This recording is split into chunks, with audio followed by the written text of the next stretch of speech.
Hello, how's everyone doing today? Got a quick, just a short video for you today. First of all, most importantly about today's video, I've made a decision to move tomorrow's test till Monday.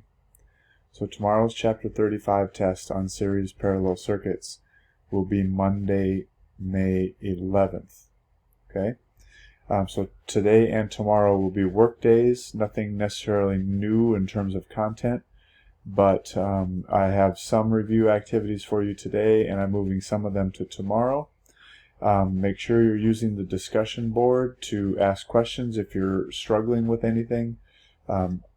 Your classmates can chime in and help. I can chime in and help, so please use that so that we can make sure your questions get answered in a timely fashion. If you want a conference, a video conference or something like that to go over a problem specifically, just let me know. Send me a Schoology message or text me or whatever, and we'll get that arranged for you.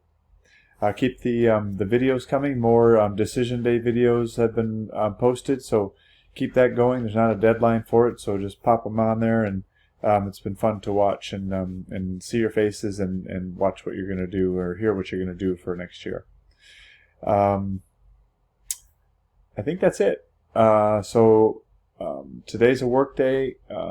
Again, I have some review stuff, some textbook stuff, some worksheet stuff. Tomorrow, some little more challenging, some workbook stuff, but I have the solutions attached as well for tomorrow. And again, moving the test for Chapter 35 to Monday, May 11th. Okay? Hope you're doing well.